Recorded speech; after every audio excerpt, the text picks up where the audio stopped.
কথা হচ্ছে এই বিপার্টির রাজনীতি আর জামাতের রাজনীতি তো আলাদা।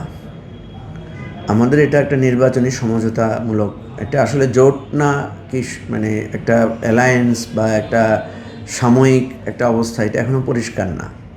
কারণ জোট যদি আমরা বলি তাহলে জোটের একটা নামের প্রশ্ন আছে, জোটের শীর্ষ নেতা কী হবেন, জোটের কী দায়িত্বে কে থাকবেন, এগুলো একটা প্রশ্ন থাকে। তার বাইরে থাকে এই জোটের রাজনৈতিক লক্ষ্য কী, এটা লক্ষ্য নির্ধারণের প্রশ্ন থাকে। তারপরে থাকে যে এখানে আসন সমঝোতাটা কীভাবে হবে। তো এখন পর্যন্ত ওই ধরনের মানে বলা যায় যে 11 দল মিলে কোনো বৈঠকই হয় নাই, এবং এটার নাম কি হবে এটাও এখনও চূড়ান্ত হয় না। কিছু আলোচনা হয়েছে, কিন্তু নামটা কি হবে, এর লক্ষ্যটা কি হবে, সে বিষয়গুলো তো এখনও ঐক্যমতে পৌঁছানো যায় নাই। এটা কিন্তু একটা দুর্বলতা। নির্বাচন আছে মাত্র আর অল্প কিছু দিন, তো এটা নিয়ে আমরা কিছুটা বিচলিত। এবং রাজনৈতিকভাবে আমি যেটা মনে করি, জামাতের যে নীতি আদর্শ, সেই নীতি আদর্শ তাদের জায়গায় তো তারা আছেই, আমাদের জায়গায় আমরা আছি। কিন্তু এখানে নির্বাচনকে উপলক্ষ করে আমাদের একটা লক্ষ্যমাত্রা ঠিক করা উচিত যে আমরা কেন একসাথে নির্বাচন করতে চাই।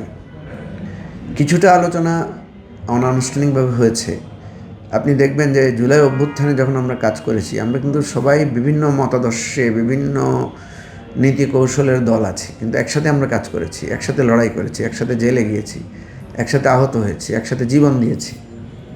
তো সুতরাং নির্বাচনটাকে আমরা সে ধরনের একটা কৌশলগত একটা অ্যালায়েন্স বা একটা সমঝোতা আমরা বলতে চাচ্ছি। তো আমরা আশাবাদী যে যেই সমঝোতামূলক আলোচনাটা শুরু হয়েছে এটা সুন্দরভাবে সমাপ্ত হবে এবং এটা একটা ভালো পরিণতি হবে।